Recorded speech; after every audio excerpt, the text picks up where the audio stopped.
Hello दोस्तों, आप सभी का गाइड एकेडमी में स्वागत है। पिछले वीडियो में हमने अर्थशास्त्र क्या होता है, अर्थव्यवस्था क्या होती है व अर्थव्यवस्था की आय के क्षेत्र के बारे में पढ़ा था। इस वीडियो में उत्पादन के साधन को समझते हैं और अर्थव्यवस्था के मॉडल्स को समझेंगे। चलिए शुरू करते हैं। अर्थव्यवस्था में उत्पादन के साधन 4 प्रकार के होते हैं। पहला आपका होगा पूंजी। पूंजी, भूमि, श्रम और चौथा हो गया उद्यमी, एंटरप्रेन्योर।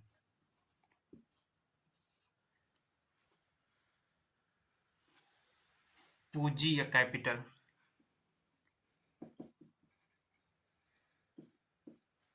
कैपिटल क्या है?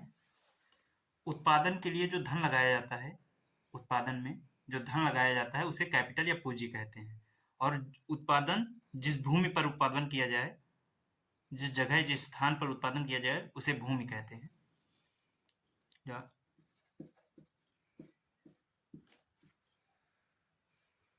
और उत्पादन के लिए किया गया कार्य, मेहनत, जो भी उसमें मेहनत की जाए, कार्य किया जाए उत्पादन के लिए, उसको श्रम कहते हैं, लेबर।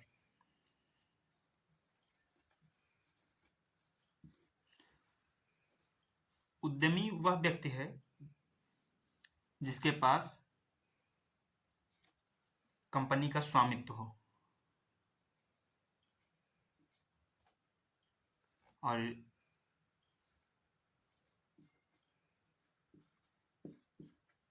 ये क्या उठाता है? साहस या जोखिम। साहस करता है, जोखिम उठाता है, यही पूंजी लगाएगा और भूमि लेगा,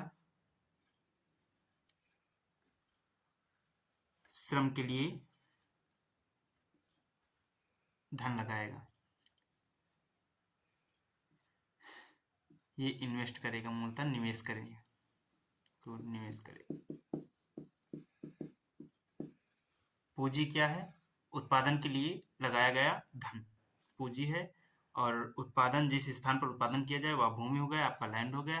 और जो मेहनत या कार्य किया जाए उत्पादन के लिए उसे श्रम कहते हैं। और उद्यमी वह है जो उत्पादन के इन कार्यों के लिए निवेश करे, इन तीनों चीजों के लिए निवेश करे उत्पादन में।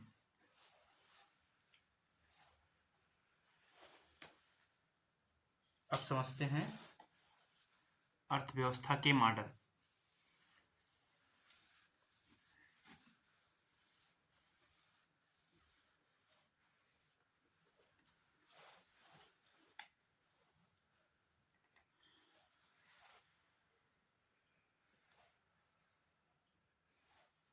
उत्पादन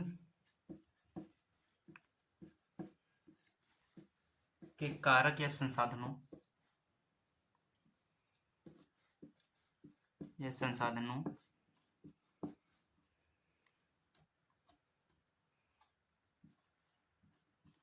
के स्वामित्व के आधार पर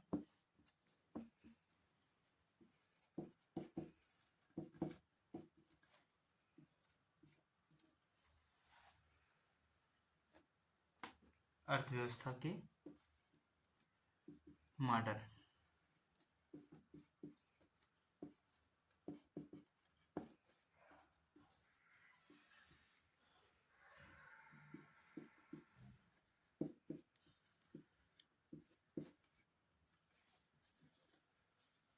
अर्थव्यवस्था के मॉडल 3 प्रकार के होते हैं: पूंजीवादी अर्थव्यवस्था, राज्य अर्थव्यवस्था और मिश्रित अर्थव्यवस्था। अब समझते हैं पूंजीवादी अर्थव्यवस्था क्या होती है, राज्य अर्थव्यवस्था क्या होती है और मिश्रित अर्थव्यवस्था क्या होती है। तो पहले हम समझेंगे पूंजीवादी अर्थव्यवस्था।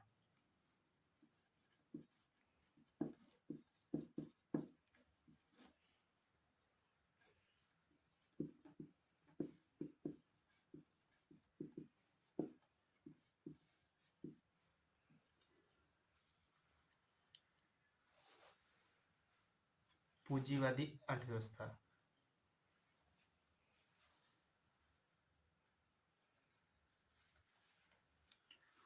उत्पादन के साधन क्या पढ़े थे अभी हमने?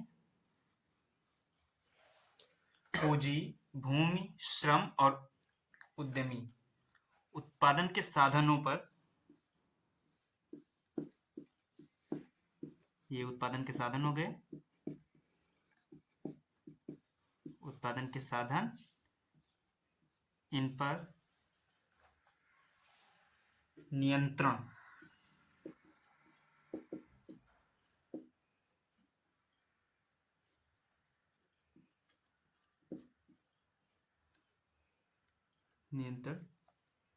निजी क्षेत्र का हो।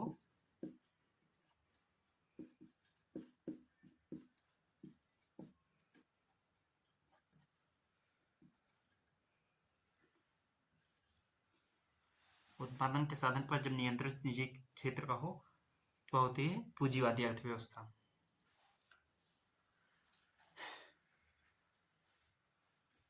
इसमें सरकार का हस्तक्षेप नहीं होता।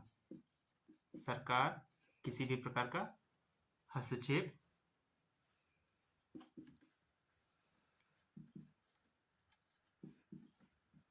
बाजार में नहीं करती।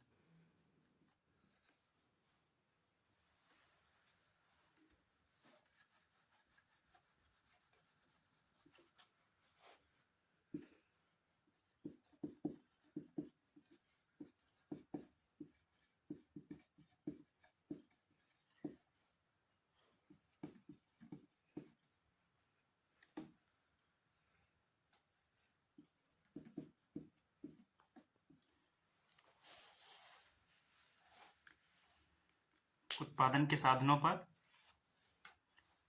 निजी क्षेत्र का नियंत्रण होता है और सरकार इसमें बाजार के कार्यों में हस्तक्षेप नहीं करती है। बाजार स्वतंत्र रूप से कार्य करता है।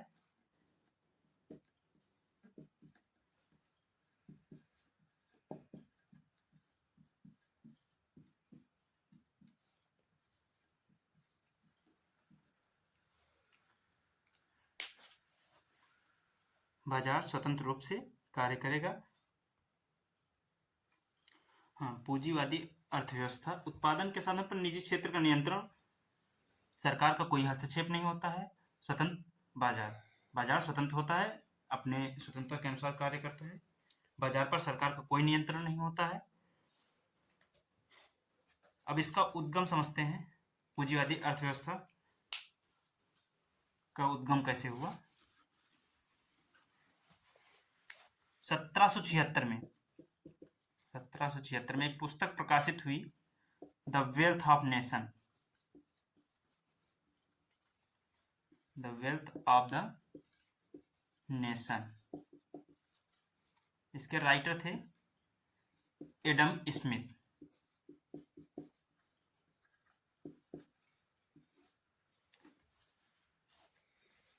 जो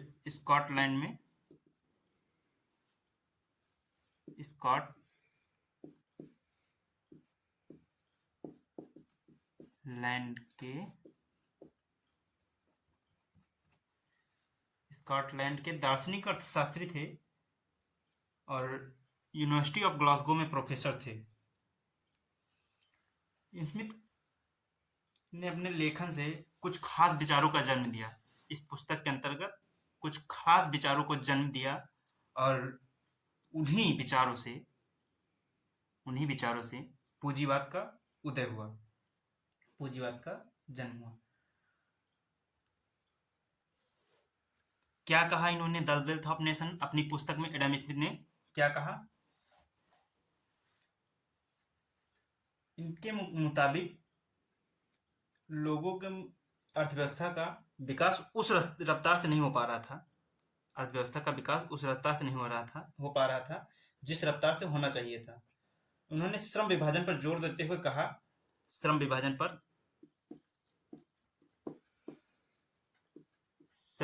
पर जोर देते हुए कहा, अर्थव्यवस्था में सरकार का हस्तक्षेप ना हो। श्रम विभाजन पर जोर दिया और सरकार के हस्तक्षेप को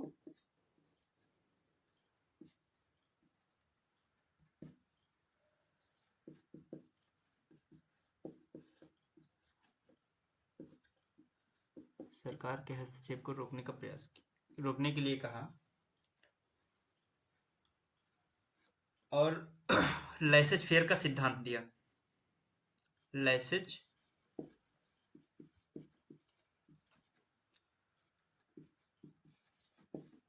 फेयर का सिद्धांत, लेसेज फेयर का सिद्धांत दिया। उसी सिद्धांत के अंतर्गत उन्होंने श्रम विभाजन को बढ़ावा देने के लिए कहा और सरकार का कोई हस्तक्षेप ना हो बाजार में, यानी सरकार निजी क्षेत्र को स्वतंत्र कर छोड़ दे, सरकार निजी क्षेत्र को स्वतंत्र छोड़ दे और बाजार के कार्यों में हस्तक्षेप ना करे।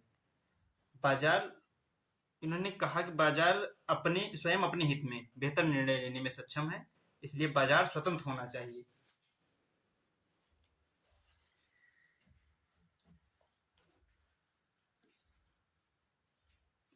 और इसी सिद्धांत के अंतर्गत इन्होंने कहा कि जब बाजार स्वतंत्र होगा, श्रम विभाजन होगा, सरकार का कोई हस्तक्षेप नहीं होगा, तो मार्केट में तेजी से प्रतिस्पर्धा बढ़ेगी व्यापारियों के मध्य, जिससे उपभोक्ताओं को अच्छे उत्पाद मिलेंगे और मार्केट बेहतर होगा, तो उपभोक्ताओं को लाभ होगा। तो इन्होंने कहा लेसेज फेयर के सिद्धांत में श्रम विभाजन होगा, सरकार को कोई हस्तक्षेप नहीं होगा, बाजार स्वतंत्र होंगे और बाजार स्वतंत्र होंगे तो प्रतिस्पर्धा होगी और प्रतिस्पर्धा को बढ़ावा देने के लिए अदृश्य हाथ कार्य करेंगे। और अदृश्य हाथ क्या होते हैं, समझते हैं। अदृश्य हाथ क्या है? इनविजिबल हैंड, इसमें कहा इनविजिबल हैंड।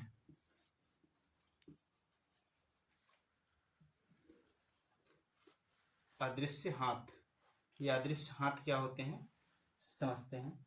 दो व्यवसायियों के बीच, जब दो व्यवसायी में मार्केट है, ये मार्केट है, ये कोई व्यापारी ए है और ये कोई व्यापारी बी है।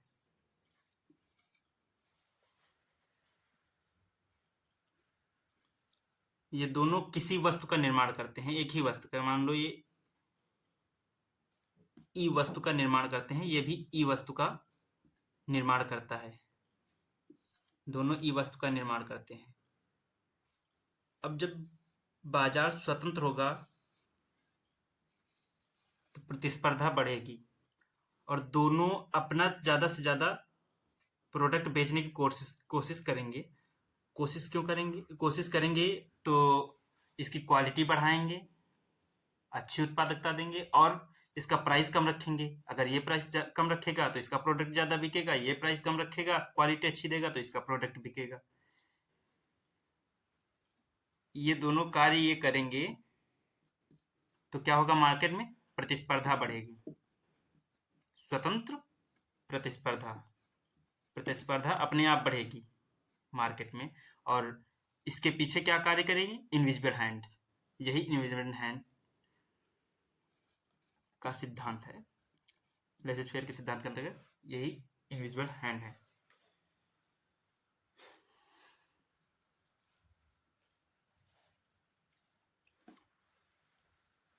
जब संयुक्त राज्य अमेरिका यूएसए स्वतंत्र हुआ तो उसने एडम स्मिथ के विचारों को अपनी नीतियों में शामिल किया। पहली बार पूंजीवाद का प्रयोग कहाँ हुआ, अमेरिका में, यूएसए।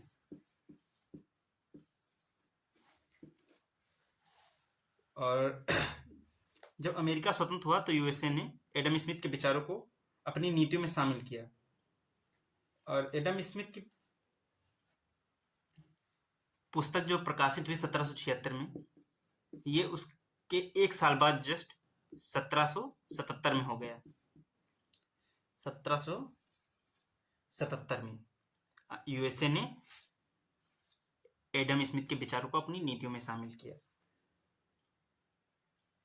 और 1800 शताब्दी आते 1800 आते आते 18वीं शताब्दी आते आते पूरे यूरोप में और पश्चिमी देशों में पूंजीवाद का विकास होने लगा, जिसे private enterprises system, free enterprises system और मार्केट इकोनॉमी के नाम से जाना गया।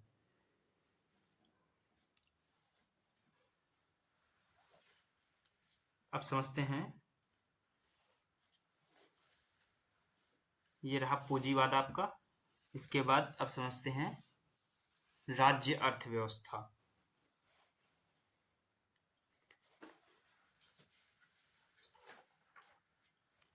राज्य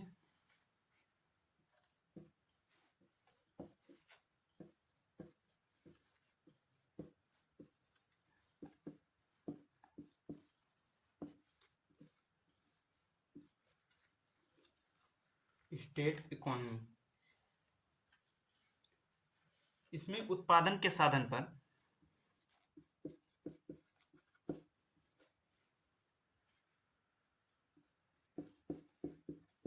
ये उत्पादन के साधन हो गए आपके, इन पर नियंत्रण पूरी तरह सरकार का होता है, राज्य अर्थात सरकार का होता है।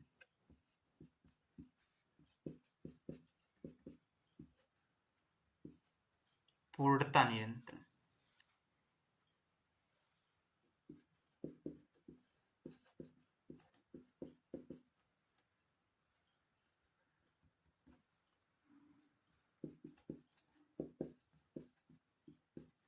उत्पादन के साधन पर राज्य या सरकार का पूर्ण नियंत्रण।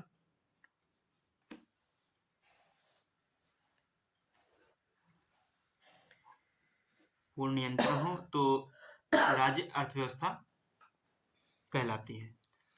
इसमें बाजार की क्या स्थिति होती है? बाजार सरकार के हाथों में होता है पूरी तरह से।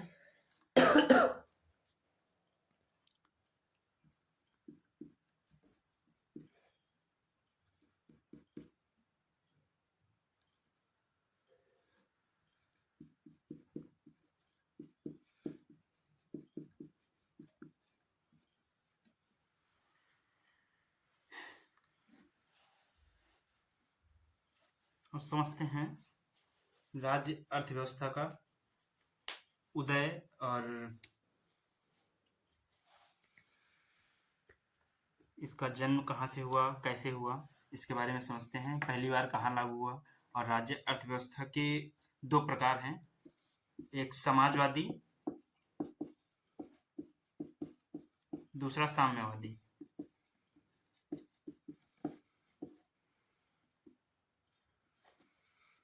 दोनों लगभग सेम ही है, थोड़ा थोड़ा अंतर है इसमें।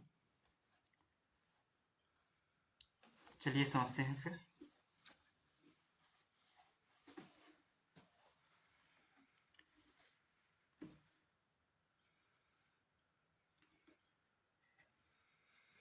एक जर्मनी के दार्शनिक हुए, जर्मन दार्शनिक कार्ल मार्क्स, बहुत ज़्यादा प्रसिद्ध और बहुत ही महत्वपूर्ण, ऐतिहासिक नज़रिए से भी और आर्थिक नज़रिए भी, राजनीति के नज़रिए से भी।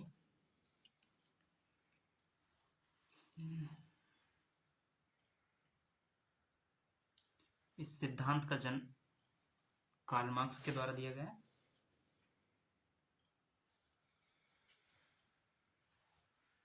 इनकी एक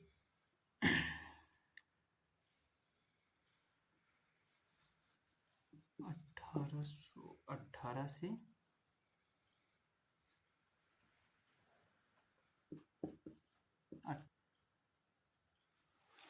1848 में कार्ल मार्क्स ने एक ग्रंथ की रचना की, जो 1848 में प्रकाशित हुआ, कम्युनिस्ट मैनिफेस्टो।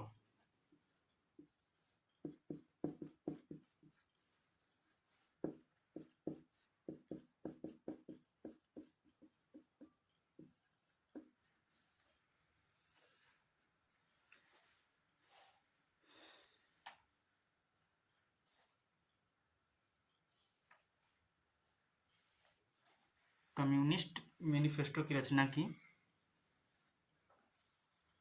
और इसमें कार्ल मार्क्स ने कहा कि एक कल्पना की कार्ल मार्क्स ने, जिसे यूटोपिया कहा जाता है, यूटोपिया एक कल्पना की,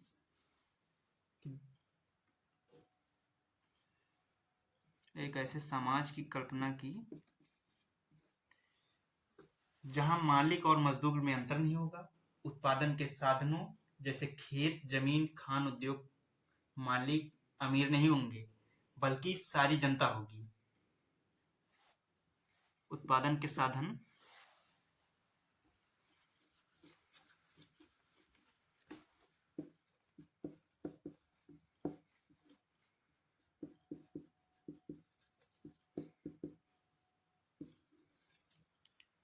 क्योंकि मालिक जनता होगी।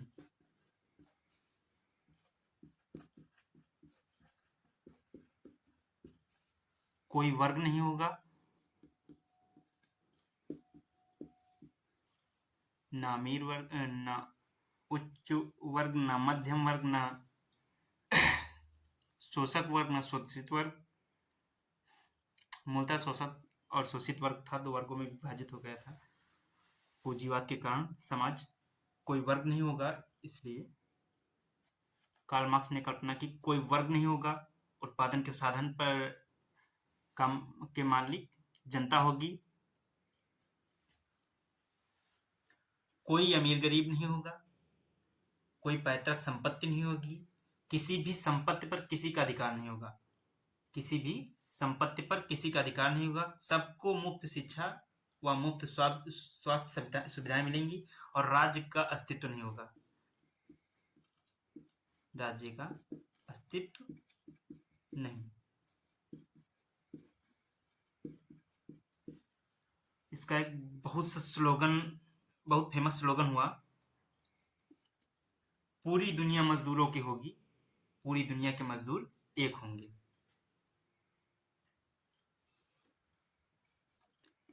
पूरी दुनिया मजदूरों की होगी,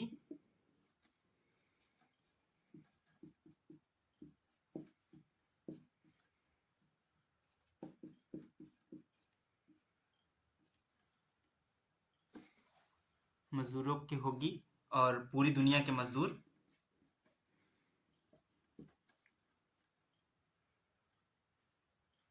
पूरी दुनिया के मजदूर एक होंगे।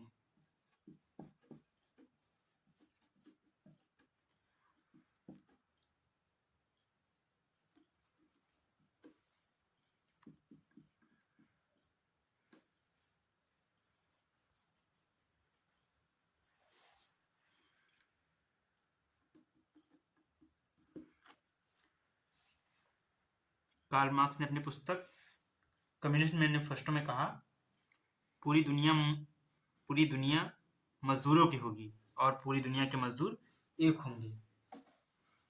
और अपनी दूसरी पुस्तक दास कैपिटल में लिखा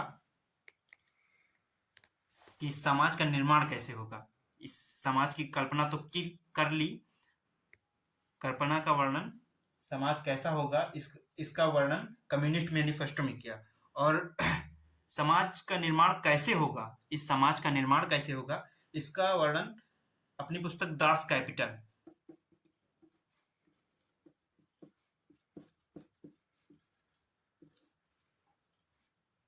दास कैपिटल में लिखा। दास कैपिटल में लिखा कि सारी दुनिया के मजदूर एक साथ आएंगे और क्रांति करेंगे। ये सारी दुनिया हो गई, ये दुनिया है, इसके मजदूर एक साथ आएंगे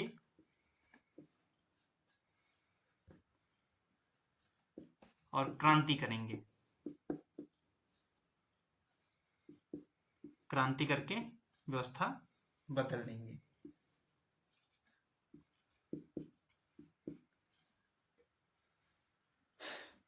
और इसको सारी दुनिया के मजदूर एक साथ आएंगे, क्रांति करेंगे, तब बदलाव होगा, उन्होंने दास कैपिटल में लिखा। और साथ में मजदूरों को एकत्रित करने के लिए उन्होंने एक नारा दिया, मजदूरों, तुम्हारे पास खोने के लिए तुम्हारी बेड़ियों के अतिरिक्त कुछ नहीं है।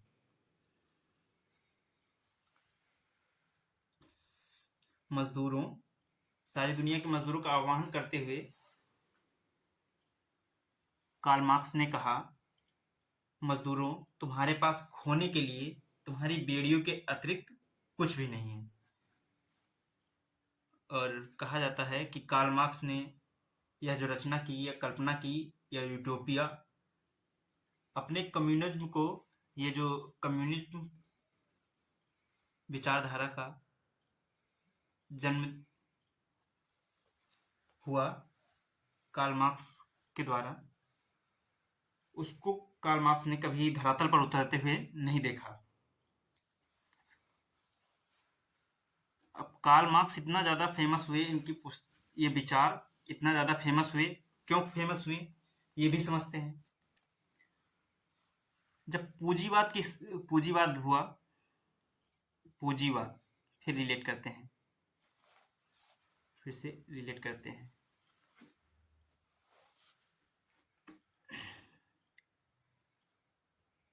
इस विचारधारा का जन्म क्यों हुआ?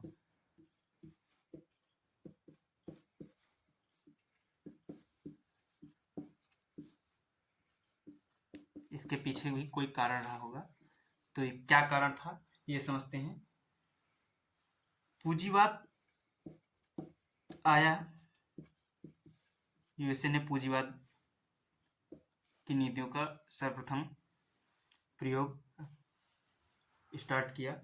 तो पूंजीवाद आया, तो पूंजीवाद के साथ साथ औद्योगिक क्रांति आई, बड़े बड़े उद्योगों में मजदूरों बड़े बड़े उद्योगों की स्थापना हुई, और उन उद्योगों में बाजार स्वतंत्र था, बाजार पर किसी का नियंत्रण नहीं था, इसलिए मजदूरों की हालात बुरी हो गई, मजदूरों से काम ज्यादा लिया जाने लगा।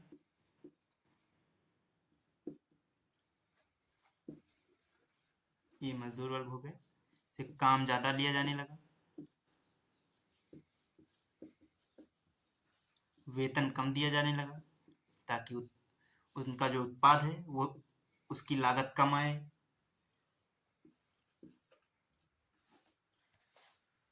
और होता क्या था कि उद्योगपति था,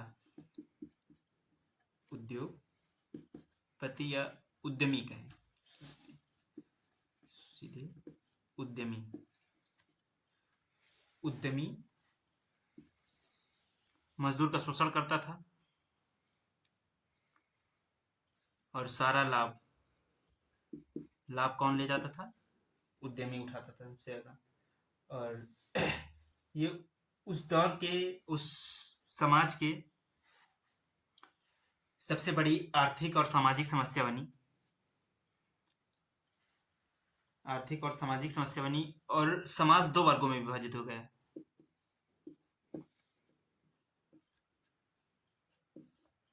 पहला शोषक और दूसरा शोषित।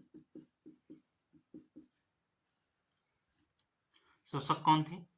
शोषक उद्यमी थे, और शोषित मजदूर।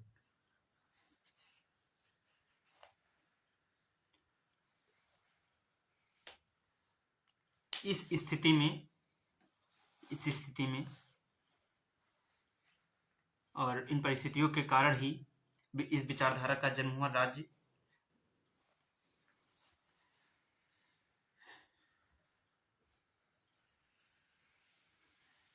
कम्युनिस्ट विचारधारा का जन्म हुआ। और इसका एप्लीकेशन स्टार्ट हुआ, रूस की क्रांति हुई 1917 में।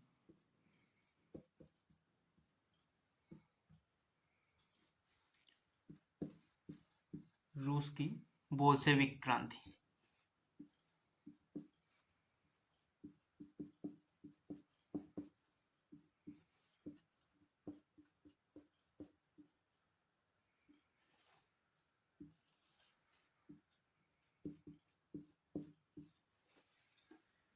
मार्क्स के दर्शन से प्रेरित होकर लेनिन ने रूस में क्रांति की और जार की सभ्यता को उखाड़ फेंका। लेनिन ने जार को उखाड़ फेंका, जार की सत्ता को उखाड़ फेंका। जो राजा था उस समय रूस का जार, उसकी सत्ता को उखाड़ फेंका। और लेनिन ने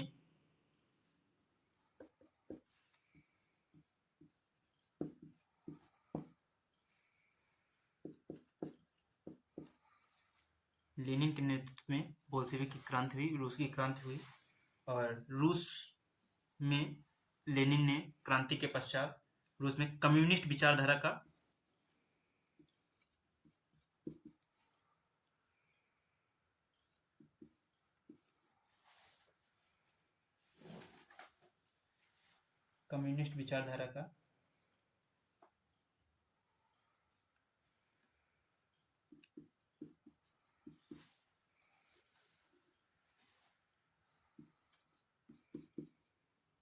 स्थापना की।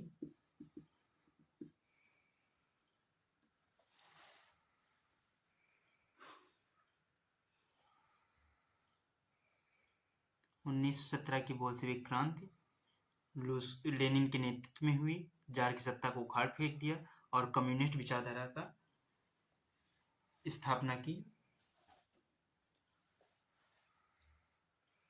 और रूस में जो कार्ल मार्क्स की कम्युनिस्ट विचारधारा थी उसमें कुछ संशोधन करके लागू किया, जिसे समाजवादी अर्थव्यवस्था कहा गया।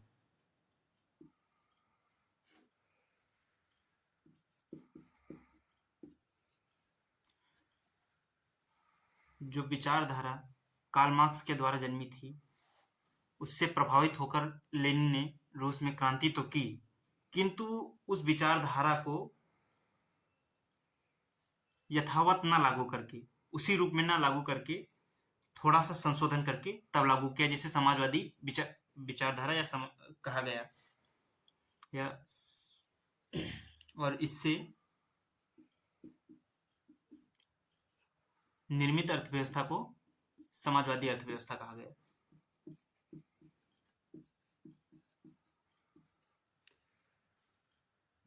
इससे निर्मित अर्थव्यवस्था को समाजवादी अर्थव्यवस्था कहा गया।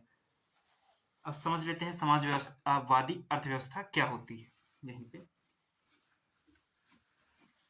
समाजवादी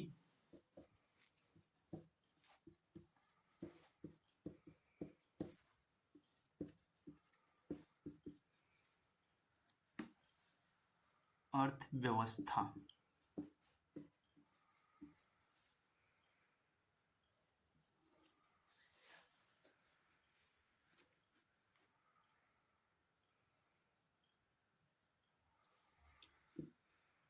ये आपके उत्पादन के साधन हो गए। उत्पादन के साधन पर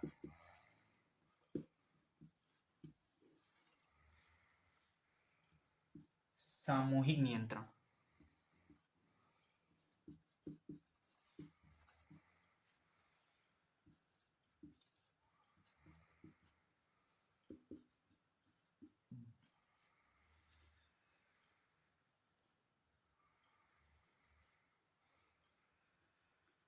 उत्पादन के साधन पर सामूहिक नियंत्रण। और अर्थव्यवस्था का संचालन कौन करेगा?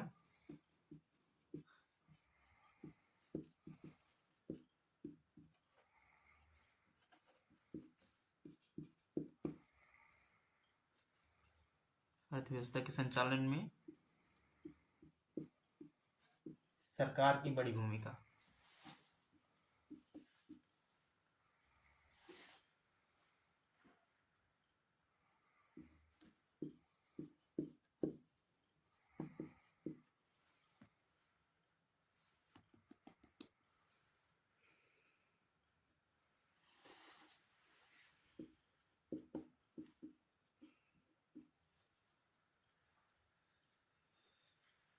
तो समाजवादी अर्थव्यवस्था क्या होती है? उत्पादन के साधन पर सामूहिक नियंत्रण होता है, जनता का नियंत्रण होता है, सामूहिक नियंत्रण की बात शामिल हुई और अर्थव्यवस्था को चलाने में सरकार की बड़ी भूमिका थी। अब इसके बाद क्या हुआ?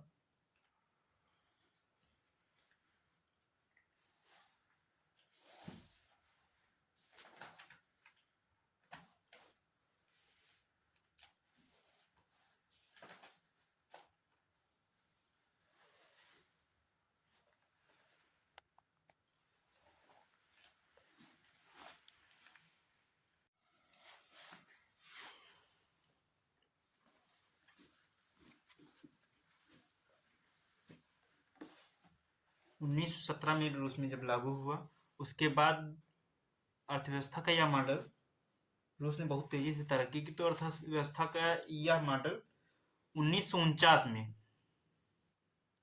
चीन ने अपनाया।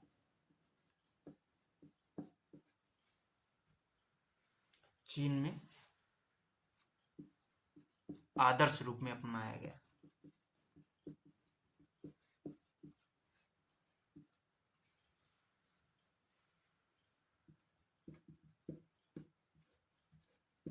आदर्श रूप देखने को मिलता है। और चीन की अर्थव्यवस्था, जिसे साम्यवादी अर्थव्यवस्था, चीन की अर्थव्यवस्था साम्यवादी विचारधारा या साम्यवादी विचारधारा कहा गया, और इसकी अर्थव्यवस्था को साम्यवादी अर्थव्यवस्था कहा गया।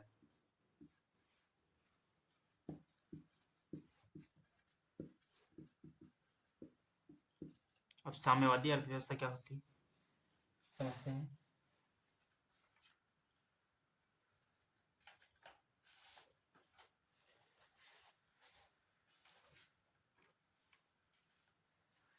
इसमें अर्थव्यवस्था में सभी संपत्तियों या उत्पादन के सभी साधनों पर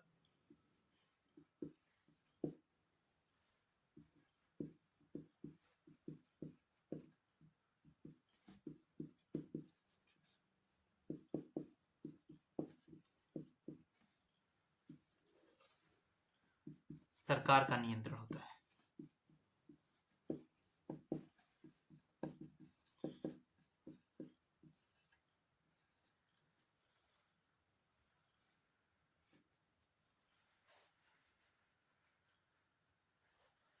उत्पादन के सभी साधनों पर सरकार का नियंत्रण होता है।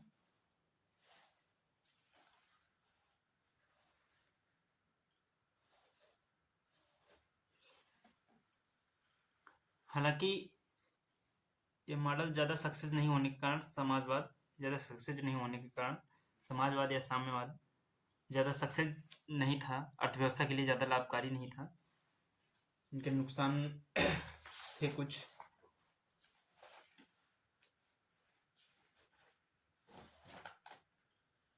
जैसे क्षमता अधिक होती थी, काम अधिक है, क्षमता अधिक है किसी के अंदर, काम अधिक करता है लेकिन मजदूरी समान है। जैसे कोई व्यक्ति ए है और कोई व्यक्ति बी है, दोनों एक ही काम करते हैं, एक ही जगह काम करते हैं या एक ही कार्य करते हैं। ये भी वही कार्य कर रहा है, ये भी वही कार्य कर रहा है। ये ज़्यादा शिद्दत से कर रहा है, ज़्यादा मेहनत कर रहा है, 5 घंटे कार्य कर रहा है, ये 2 घंटे ही कार्य कर रहा है। तब भी दोनों की सैलरी, वेतन समान रहेगा, वेतन समान। और इसको कोई प्रोत्साहन नहीं मिलेगा, इसको कोई प्रोत्साहन नहीं, अधिक लाभ की उम्मीद नहीं होगी, तो ये भी कार्य करना, ये भी 2 घंटे ही कार्य करेगा। फिर जब प्रोत्साहित नहीं होगा, उत्साह नहीं होगा कार्य करने के लिए, और ना ही वेतन में वृद्धि होगी, तो ये भी उतनी ही देर कार्य करेगा।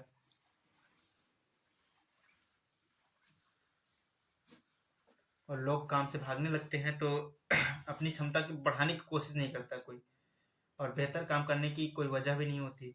अतः उन्हें इनोवेशन, नवाचार, नए नए उत्पादों का सृजन, नवाचार खत्म हो जाता है, नवाचार समाप्त हो जाता है। उद्यमशीलता कम हो जाती है।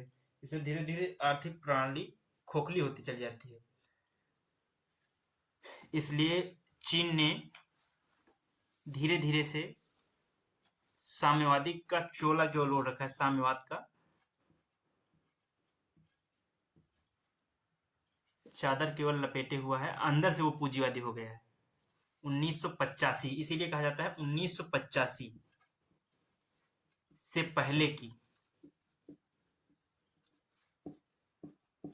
चीनी अर्थव्यवस्था को साम्यवादी अर्थव्यवस्था कहा जाता है।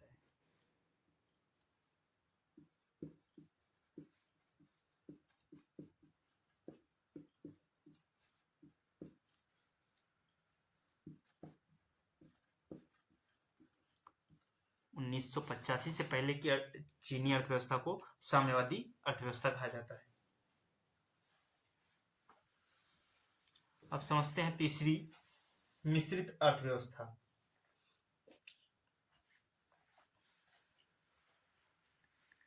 मिश्रित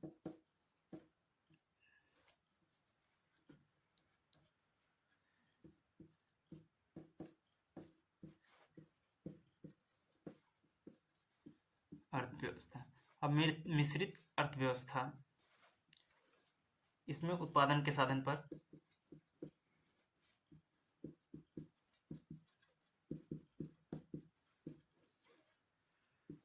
सरकार प्लस निजी क्षेत्र दोनों का अधिकार हो।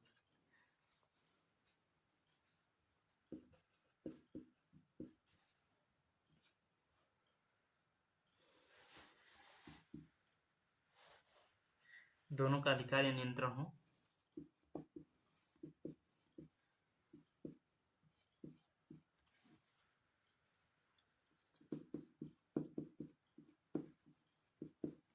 उत्पादन के साधन पर सरकार और निजी क्षेत्र दोनों का अधिकार हो तो मिश्रित अर्थव्यवस्था कहलाती है ऐसी अर्थव्यवस्था। अब जैसे वर्तमान में भारत की अर्थव्यवस्था मिश्रित अर्थव्यवस्था का उदाहरण है।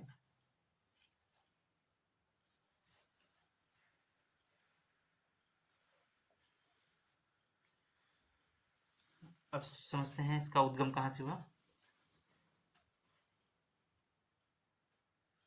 इसका उद्गम पूंजीवादी अर्थव्यवस्था में 1929 में वैश्विक महामंदी आई।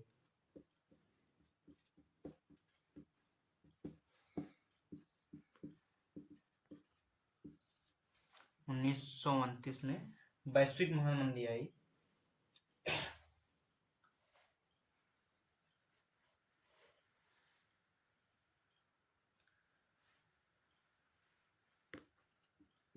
जिसके कारण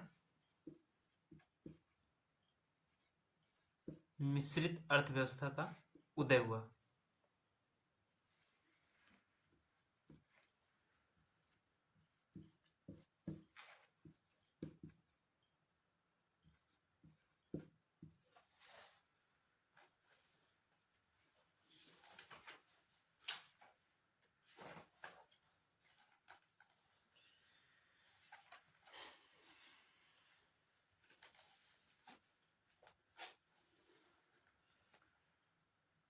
और ये वैश्विक महामंदी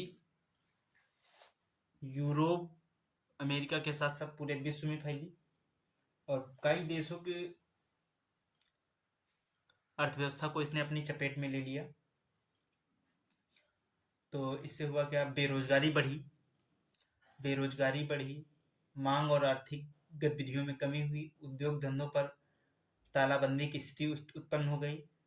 तो स्मिथ के विचार जो थे, जो उनकी पुस्तक थी द वेल्थ ऑफ नेशन में उनके जो विचार थे, सिद्धांत थे, इन सब समस्याओं से उबरने में नाकाम रहे।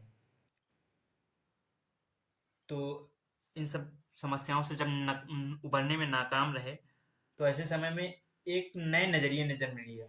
जो मशहूर किताब एक है the general theory of employment, interest and money, 1936 में प्रकाशित हुई। इसके लेखक हैं मशहूर ब्रिटिश अर्थशास्त्री एवं कैम्ब्रिज यूनिवर्सिटी के प्रोफेसर जॉन मेनार्ड कीन्स। और कीन्स ने सरकारी हस्तक्षेप के सरकार का हस्तक्षेप जो था पूंजीवाद में के मूल सिद्धांतों और अदृश्य हाथ, इनविजिबल हैंड, लेसेस फेयर पर सवाल खड़े किए। असंतुलन की स्थिति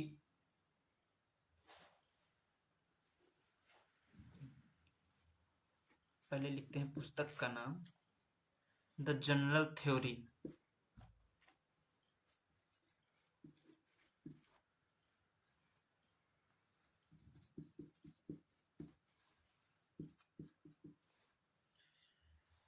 ऑफ एम्प्लॉयमेंट।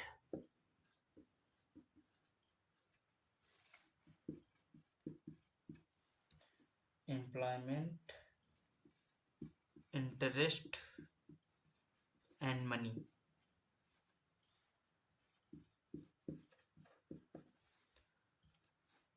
नाइनटीन 36।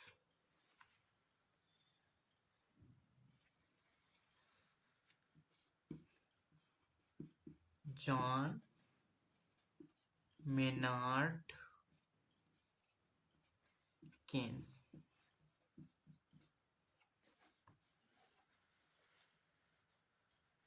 इन्होंने कहा कि लेसेस फेयर के सिद्धांत में जो इनविजिबल हैंड है, लेसेस फेयर,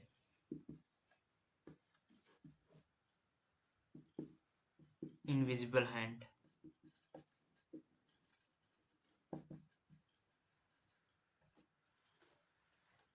इन्होंने कहा इनविजिबल हैंड, लेसेस फेयर, बाजार में स्वतंत्रता होने से स्वतंत्र प्रतिस्पर्धा को तो बढ़ावा मिलेगा, लेकिन ऐसी प्रतिस्पर्धा केवल गरीबों के गला घोटकर, मजदूरों का गला घोटकर ही प्राप्त होगी।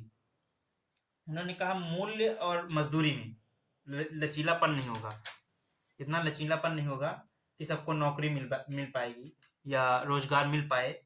पूंजी, उनके मुताबिक पूंजीवादी अर्थव्यवस्था पूर्ण रूप से लागू हो जाए, पूंजीवादी अर्थव्यवस्था पूरी तरह से लागू हो जाए, उसके बाद भी लोग बेरोजगार रहेंगे। ऐसे में मांग लागू होने के बाद, मांग बढ़ी है, मांग है, फिर भी लोग बेरोजगार रहेंगे, और बेरोजगार रहेंगे तो मांग में गिरावट के साथ साथ बाजार में मंदी का दौर शुरू हो जाएगा। लोगों के पास होगा, पैसा नहीं होगा तो खरीदारी नहीं करेंगे, खरीदारी नहीं करेंगे तो बाजार में गिरावट होगी, मंदी होगी। और इन्हीं सबको रोकने के लिए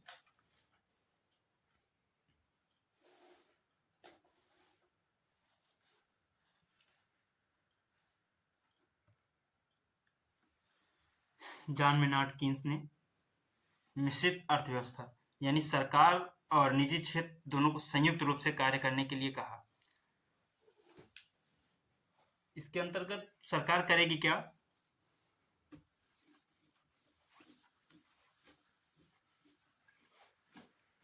सरकार जो है मूलभूत उद्योगों की स्थापना करेगी।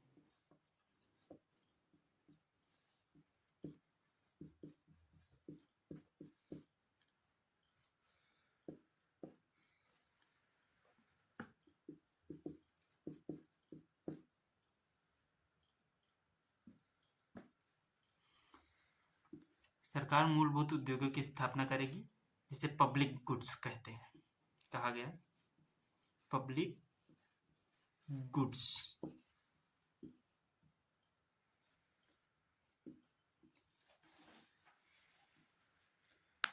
और उन्हीं उद्योगों की स्थापना की करेगी जो महत्वपूर्ण हो,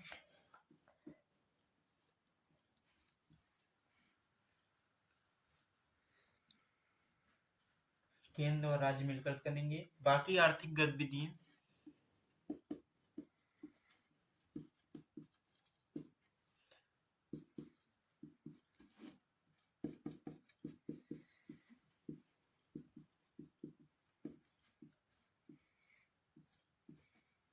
निजी क्षेत्र के लिए।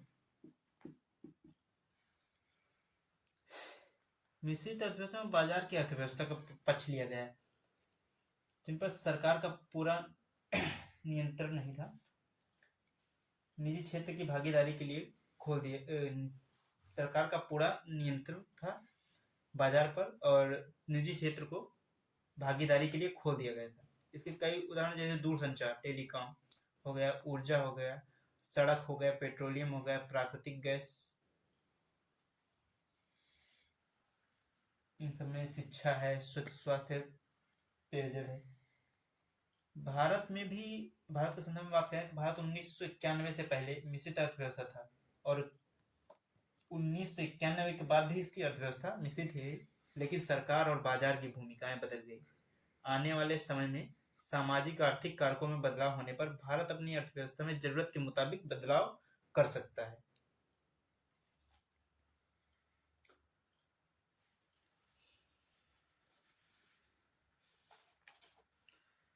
और समझते हैं अर्थव्यवस्था के उद्देश्य क्या है सभी अर्थव्यवस्था के। जैसे कैपिटल इकोनॉमी,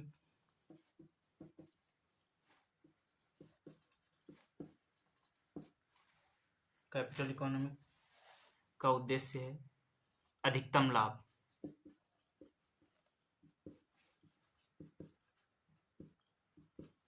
अधिकतम लाभ हो गया। और राज्य अर्थव्यवस्था का या स्टेट इकोनॉमी, स्टेट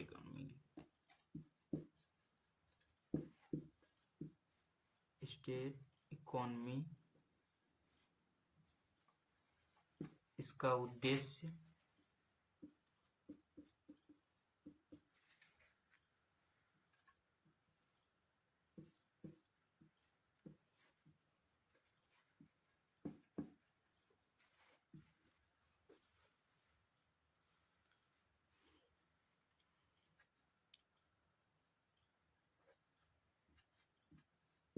समाज कल्याण,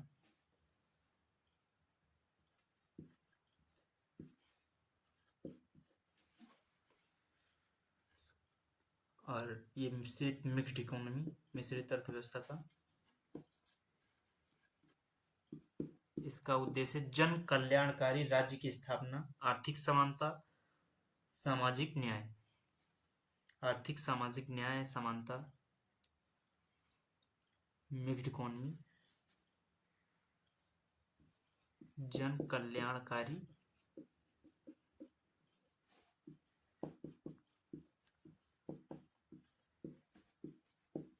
की स्थापना,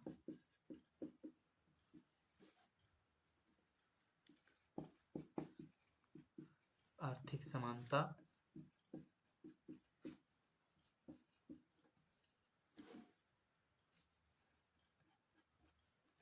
आर्थिक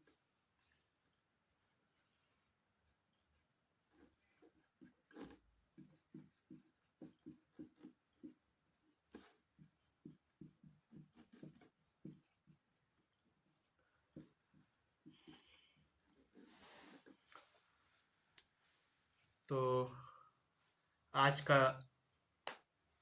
पठन पाठन यहीं तक। अगर वीडियो अच्छा लगा तो लाइक करें, चैनल को सब्सक्राइब करें और बेल आइकन को प्रेस कीजिए ताकि आगे के लिए आपको नोटिफिकेशन मिलता रहे।